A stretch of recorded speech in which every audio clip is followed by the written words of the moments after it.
Rasulullah sallallahu alaihi wasallam telah memberitahu bahawa amanah ini pelan-pelan akan diangkat dari umat ini. Di zaman sahabat dulu Hudzaifah sudah melihat tersebut. Kata pengarang kitab ini, di zaman kita sekarang tentu lebih banyak lagi, dan nanti ke depan akan lebih banyak lagi. Padahal Rasulullah sallallahu alaihi wasallam telah mengingatkan ya bahawa amanah jabatan itu adalah amanah. Kalau salah-salah tidak mengelolanya dengan benar, itu menjadi penyesalan dan kehinaan di hari akhirat nantinya. Ya Allah ya Rahman ya Allah ya Wal akhlaqal hamidah. Jadi sejauh mana kemajuan umat ini tentu terkait sebanyak apa individu-individu yang saleh di dalam umat tersebut, yang menumbuhkan nilai-nilai mulia, akhlak-akhlak terpuji dalam diri mereka. Sa'ina ila iqamatil adli fi alamil waqi', dan selalu berusaha untuk menegakkan keadilan dalam kenyataan kehidupan. Wa taqwim al-ma'waj wa islahil fasid, selalu berusaha untuk meluruskan yang bengkok dan kemudian memperbaiki yang rusak.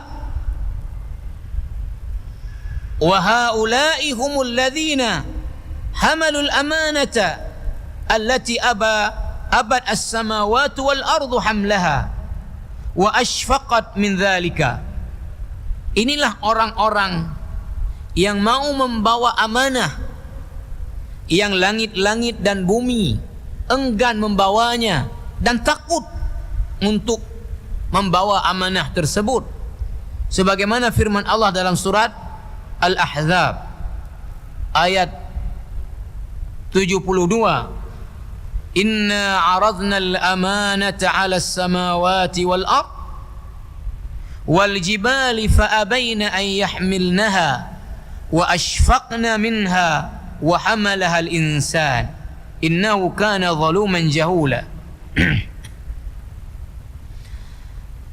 Beliau kemudian melanjutkan jamaah rahimakumullah, wal amanatu ma'tamana Allah alaihi al-ibad min al-iman wat takalif wa min dhalika ada' ma lil ibad min malin wa huquq.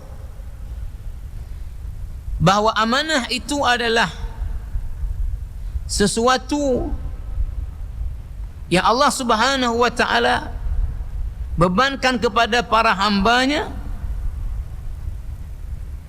Wa min dzalika, di antaranya adalah ada malil ibadi min malin wa huquq, yaitu dengan menunaikan hak-hak orang lain.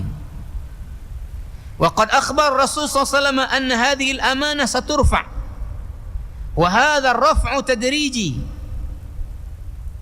Wa fi zamani Hudzaifah la hadha shay'an minhu walakinnahu fi zamanina hadha kathir wa sayati zaman yakunu akthar mimma nahnu fihi. Rasulullah sallallahu alaihi wasallam telah memberitahu bahawa amanah ini pelan-pelan akan diangkat dari umat ini.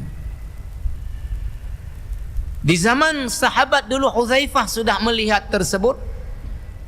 Kata pengarang kitab ini, di zaman kita sekarang tentu lebih banyak lagi, dan nanti ke depan akan lebih banyak lagi. Kita perhatikan jamaah rahimakumullah, bagaimana persoalan sekarang ini ya amanah.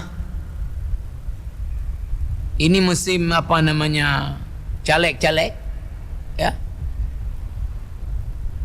Padahal Rasulullah sallallahu alaihi wasallam telah mengingatkan ya bahawa amanah jabatan itu adalah amanah. Kalau salah-salah tidak mengelolanya dengan benar, itu menjadi penyesalan dan kehinaan di hari akhirat nantinya. Tapi sekarang bagaimana orang berlomba-lomba, ya, bahkan dengan berani-berani kemudian mengatakan amanah, jujur, apa, padahal kita tahu persis orangnya bagaimana hari-hari, tulis luar biasa. Tapi berani kemudian, ya, menulis besar-besar amanah, tanggungjawab, cerdas, macam-macam lah, ya. Dan kita melihat bagaimana sekarang amanah-amanah yang diberikan ini kemudian dengan mudah diabaikan, dengan mudah disia-siakan. Bagaimana dulu janjinya macam-macam, kemudian bagaimana kemudian itu disia-siakan. Ini adalah perkara yang luar biasa sekarang ini. Betapa ini sebetulnya perkara besar, tapi sekarang ini menjadi perkara yang dianggap sepele dan sederhana, ya, sehingga untuk amanah yang besar, bukan, kalau etika Islam sebetulnya yang paling ideal adalah dipaksa, bukan dia mau tapi dipaksa, dan dia melihat bahwa ada kemaslahatan kalau dia di situ, kemudian dia melihat mampu, maka dia terima amanah. Tapi sekarang ini, ya, berlomba-lomba orang, karena dia tidak memperhatikan tanggungjawab terhadap itu. Bukan duit yang ada di situ, fasilitas yang ada di situ. Kalau bisa duduk di situ, kayak mana, bisa pergi ke mana aja, ditanggung apa aja, dapat berapa. Soal tanggungjawab nanti akhirat itu, ya, mungkin orang akan mengatakan akhirat untuk tahuruh, ini penting dunia ya ada pergi. Nah, inilah kenyataannya jamaah rahimakumullah. Ya Allah, ya Rahim, ya Allah.